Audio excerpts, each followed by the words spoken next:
from San Diego. The champs keep it rolling. 15 straight at home, 29 in a row, and number 100 for Beaupot 27. His 100th MASL win, first ever to 100. And I got to repeat the overall record of now 122-7.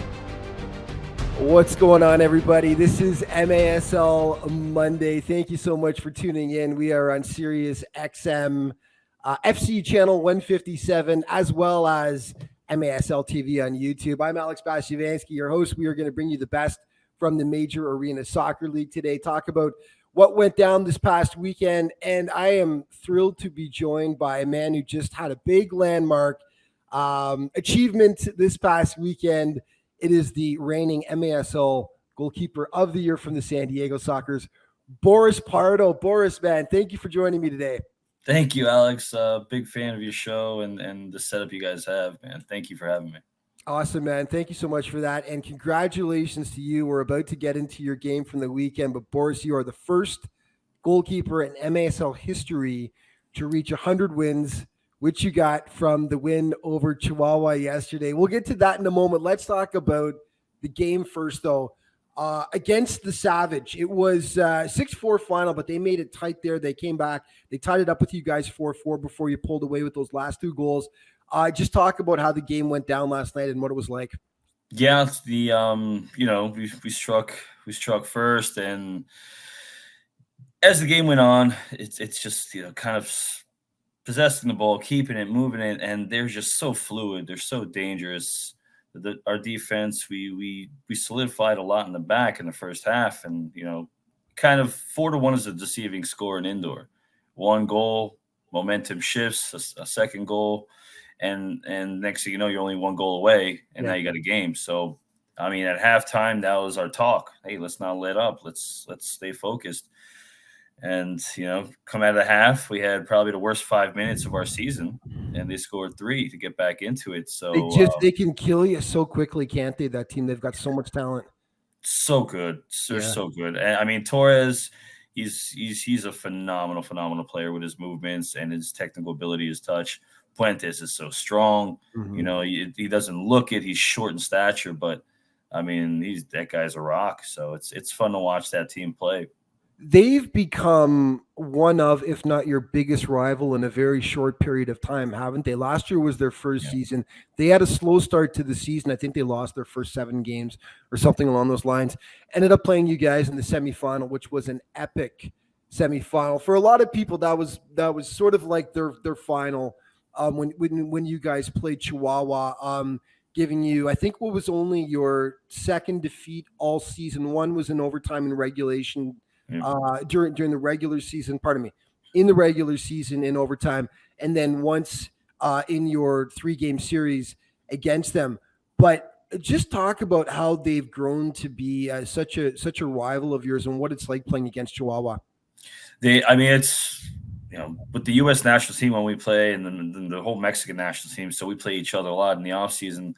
You get to know a lot of those guys after them scoring plenty on you, right? So they scored enough goals on me for me to kind of figure out some of them. But it's always a chess match with them. They move the ball around well. They're coached well. Borrego, he's done a phenomenal job with that team.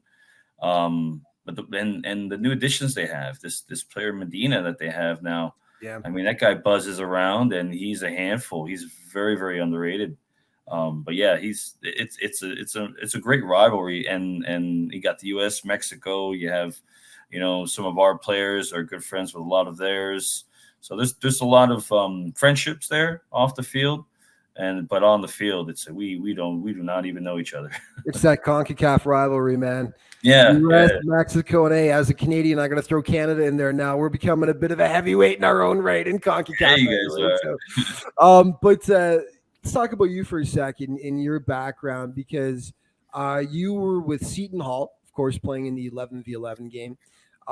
You were Big East Goalkeeper of the Year, I believe, in your senior season with the Pirates, and then you went on to have you had a bit of a career in Major League Soccer as well, and you made the transition to the arena game, which is where I want to kind of pick it up here. First of all, had you played arena soccer before in some variety, before you got picked up into the MASL? And I'm guessing maybe a little bit or some variation, considering you're a Queens, New York boy. And those winters that I know all too well up north must have had you playing indoor soccer in some variety. I mean, we were inside, but there was never a location that we played with boards. Right. So I never played indoor per se the way we play now.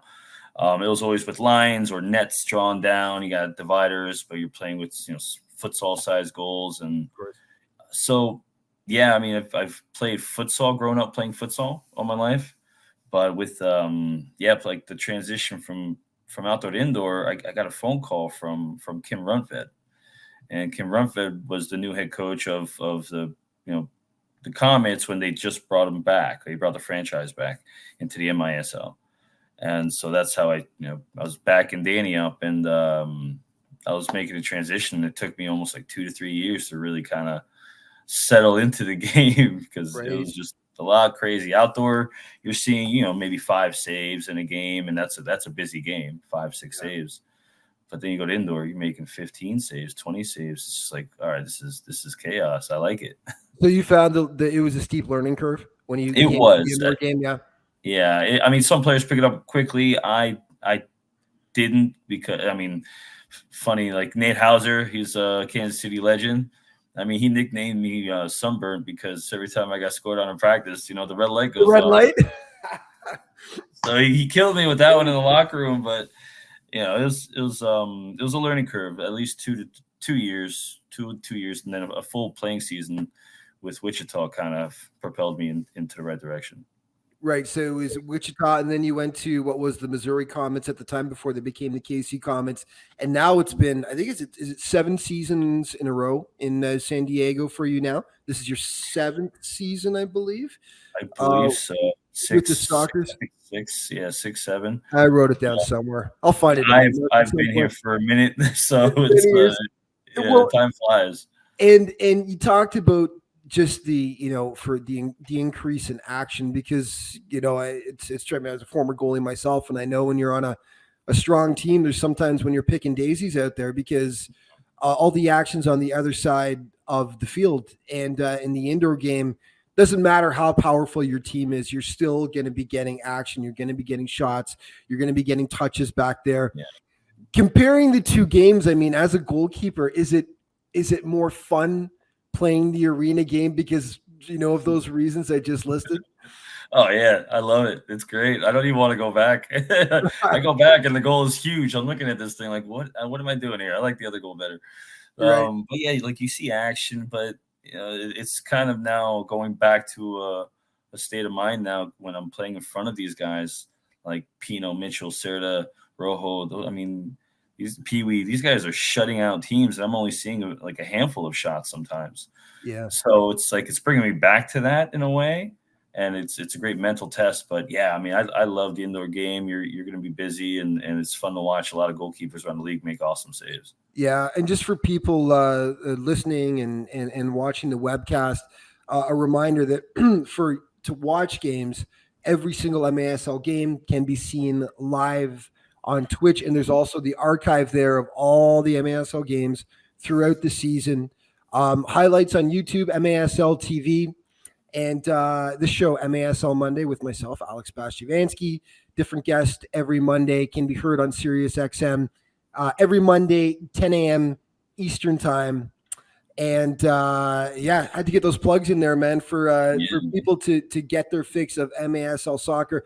Let's talk about the Sockers, though, the San Diego Sockers, who've really become the flagship franchise in the Major Arena Soccer League. I don't think there's much controversy with saying that over the last few years, you guys have been absolutely dominant. I mean, the Sockers are one of the most dominant organizations in all of North American soccer. 16 titles overall, going all the way back from the NASL to the MISL.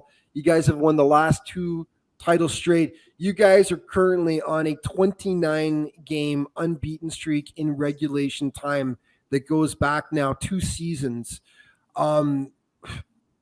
First, just take us through. I know it's a pretty broad question, Boris, but why? Why is this organization able to field the teams that they do year after year? The secret to their success, it's just a winning culture with the Sockers, isn't it? Yeah, it is, and it starts from the top with Phil Salvaggio. He's the boss, and he instills that in us every day, in every session. And Cheeky Luna, he's also a huge piece of the puzzle too, of his player selections and what he's done in bringing players in, and both of them have done a phenomenal job putting together a great locker room. So I think that's been our heartbeat there is our locker room, how together we are off the field, not just on the field. And how long we've been playing with each other. So you got a that lot of these guys. Yeah. It goes a long way. So yeah, it's the locker room is a huge part, man. I love it every day. You look forward to going to practice, and if there's any issues, like there always are, we're a family. We work it out and we talk it out, and it's we talk it out like grown men. So it's I'm sure every locker room has that, but we do a good job with balancing that out. And one thing that really sticks out when looking at the Sockers team, and we've talked about it a few times on the show, and we talked to Craig Elson about it, the Sockers broadcaster, and that is, there's no guys in the top 10 of scoring this year, and that must warm Phil Salvaggio's heart in a way, because there could be. You guys have got so many all-stars on the team, but the scoring has been so balanced for you guys. It's just pick your poison, right? They can hurt other teams in so many ways, these guys you've got on offense. Yeah, well, 1 second you think we're going to ISO somebody on one side, we switch it and get the same thing going on 100 miles per hour on the other. So Tavoy, he's changed the dynamic of the team too, giving us that pure target presence to hold the ball and that strong presence. So he's also changed the dynamic of the team when he came over. Huge pickup last year, Tavoy Morgan. It was great. And then we learned a lot with other guys that came in and helped. But the core that we've been solid before that. So that's the main thing too, is that we were a solid team before that 2020 season.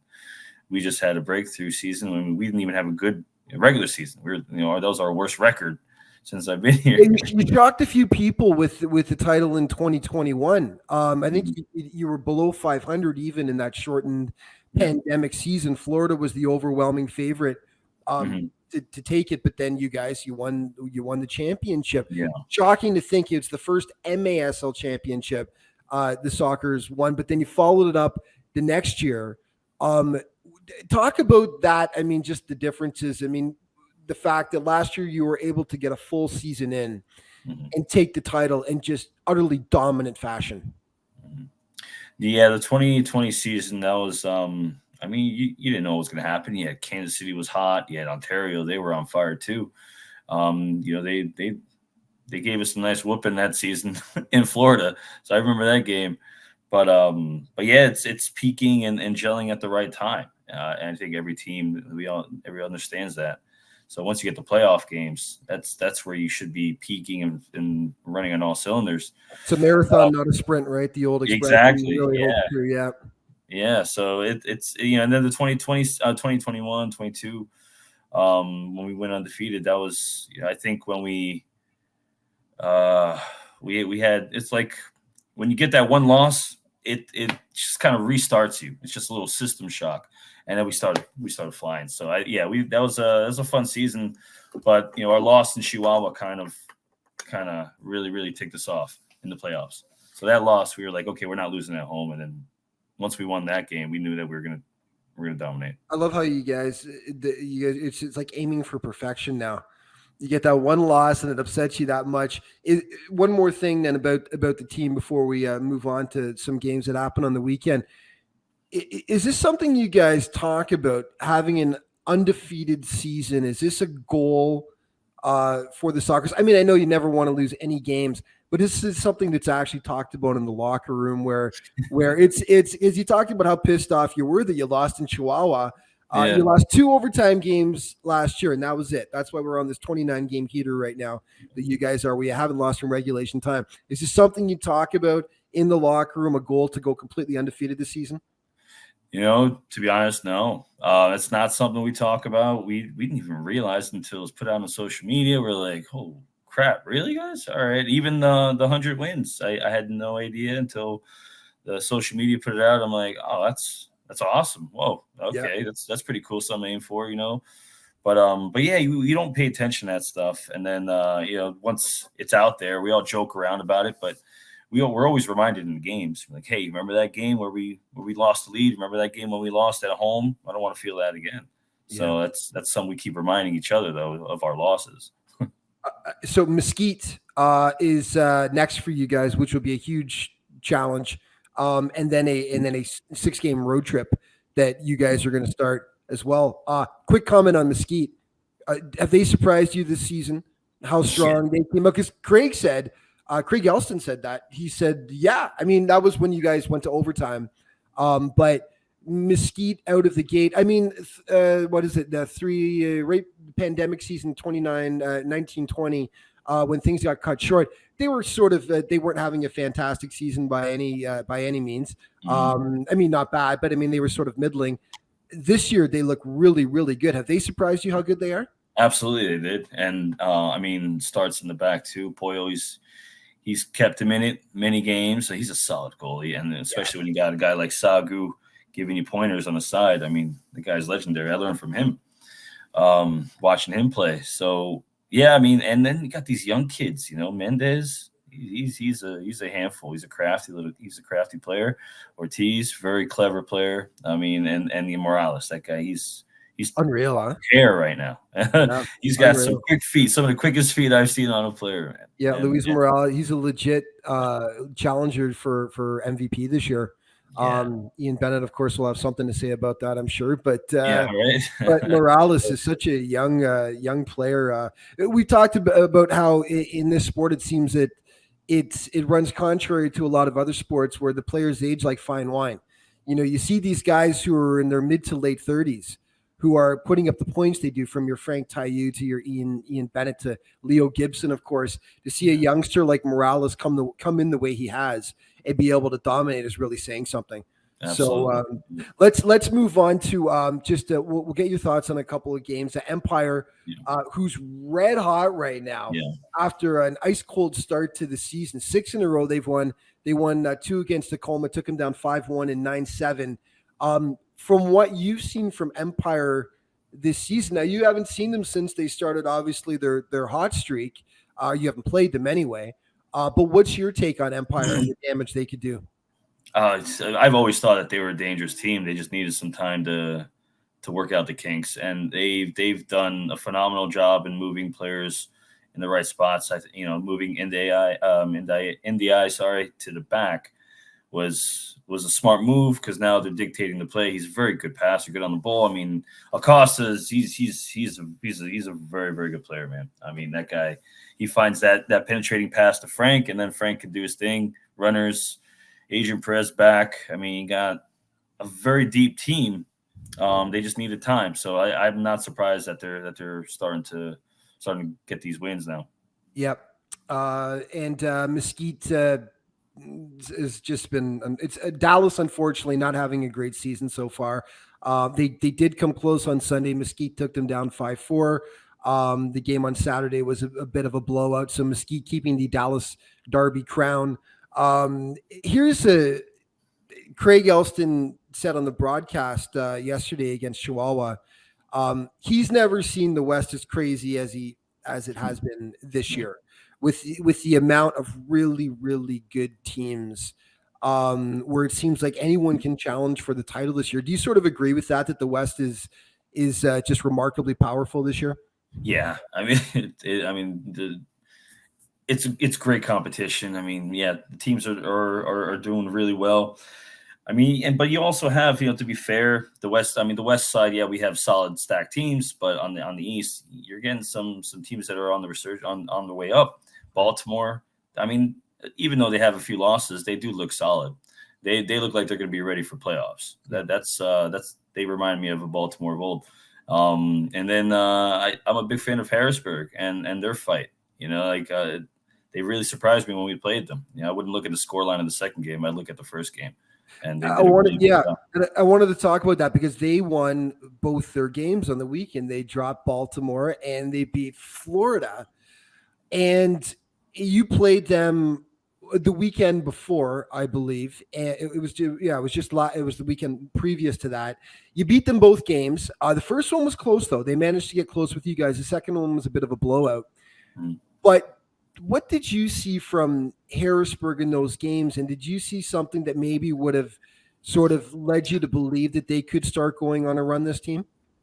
They have this they have this solid defensive effort that they have. I mean, Elton Delaver, solid back there. Basso, strong. But, I mean, they have Vasic, the goalkeeper. He's in my opinion, I think he's one of the best in the league, and he's just a rookie. I mean, this guy is just – he's in the right place at the right time. He's making some great saves. I really do appreciate watching him. He's one of my faves to watch. And he kept him in it a lot against us. He did. Yeah, Chase Vosvik, who has already won Goalkeeper of the Week one so far. Vosvik, in the MASL so far this season. For those of you listening on Sirius XMFC channel 157, I am talking to Boris Pardo, who's the reigning MASL Goalkeeper of the Year, who also just picked up. He became the first goalkeeper in MASL history to pick up 100 career wins. And we're going over all the some of the games that went down on the weekend. I want to talk about Milwaukee and Kansas City. Milwaukee takes it in overtime.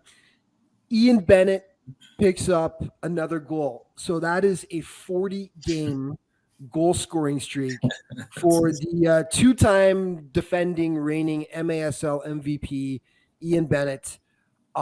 First of all, remarkable. I mean, as a goalie in this league, just comment on that, just how incredible that 40-game, which is an MASL record, 40-game goal scoring streak is. That guy's special. He's so smart with his movements. I mean, he's the hardest player on the field to keep track of in the box and around the goal. He knows where to be. And even when I was, behind Danny in KC, I was watching him play. And when we had these battles with Kansas City and Milwaukee, when Tozier was the head coach, I mean, Ian was just running rampant, scoring goals then. So, I mean, he's a special player. His shots are dangerous, but it's like if you want to stop him, you got a man mark him. That's pretty rec soccer, though, isn't it? Yeah, I know exactly. Is it the strength of his shot? Is it how crafty he is out there? Is it just a combination of all those things? Well, one, he really tries to figure out the goalkeeper. So there's a couple of times where I played against him. He's like, okay, I'm gonna try him low. All right, that's not working. I'm gonna try him high, and he's accurate with both. The one-time shots, he's always ready to shoot one time as well, which is a unique trait. I think, Craig Childs is the same way. When he's always ready to pull the trigger when the ball comes in any angle, Ian's like that. If you have him on the run too, Ian likes to go from the left side. He likes to come inside on his favorite right foot. So there's certain things that he's very, very good at. And also, we got to exploit his weaknesses, but there aren't many. There definitely aren't many on him, and he's a very special player.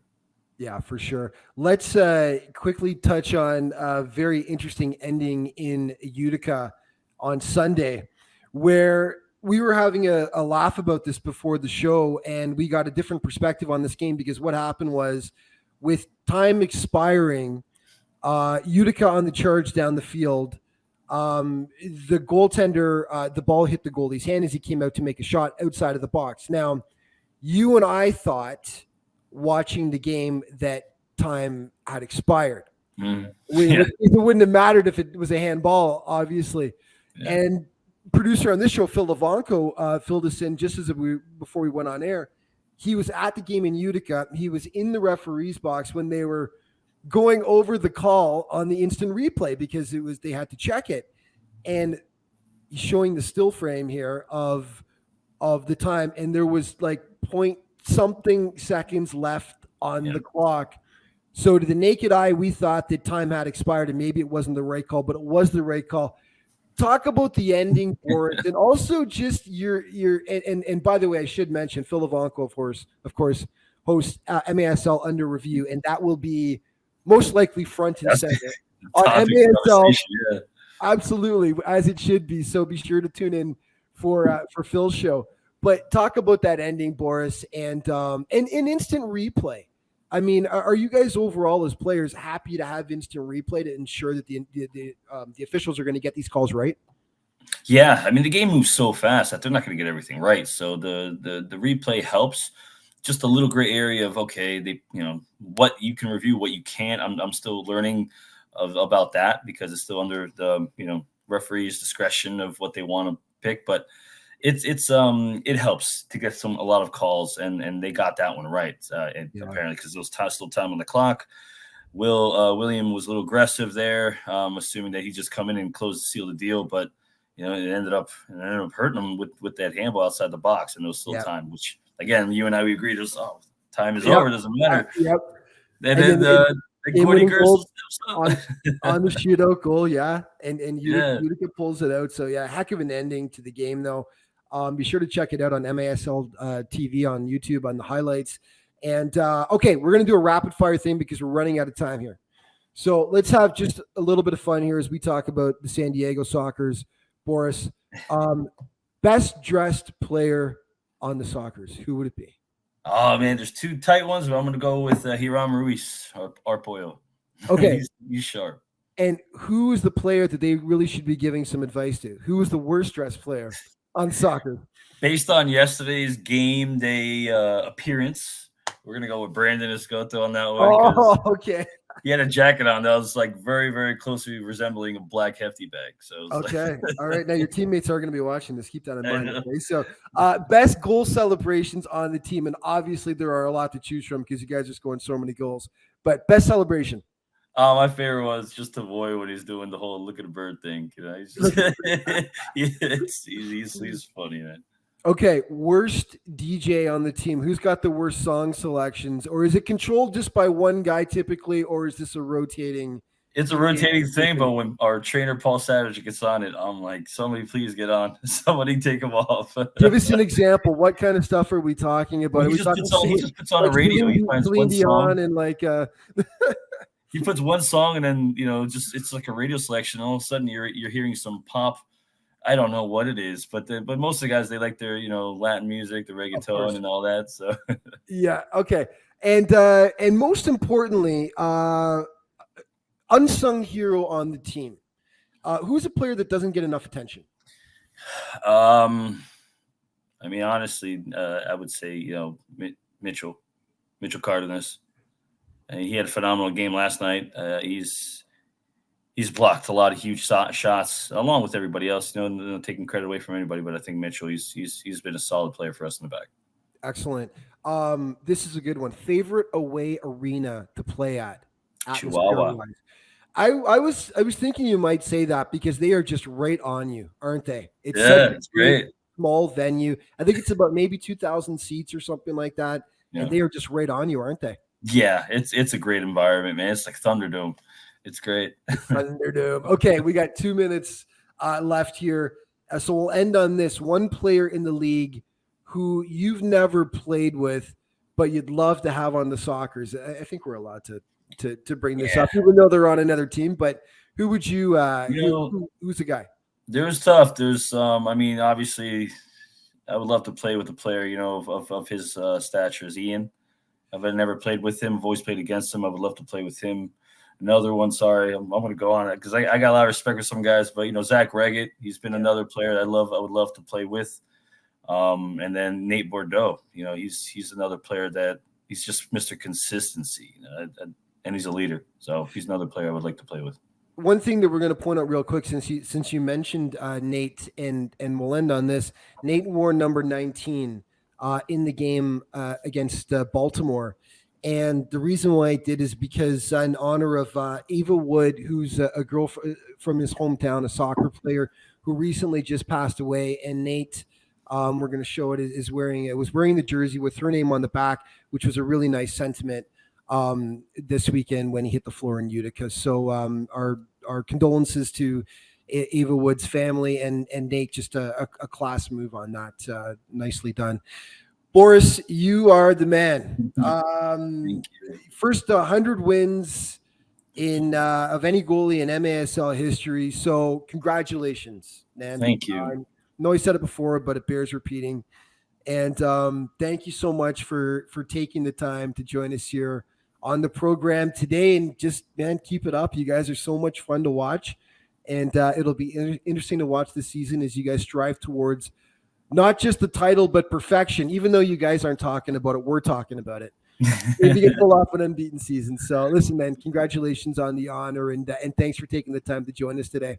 Thank you. It's my pleasure. I appreciate you having me on. And again, really, really love what you guys are doing. Thank you. Awesome. Thanks, Boris. And thanks, everyone, for tuning in. A reminder, on Sirius XM FC channel 157 every Monday evening, 10 a.m. Eastern, 7 p.m. Pacific. You can watch all MASL games on Twitch and MASL TV on YouTube for all the highlights and great shows.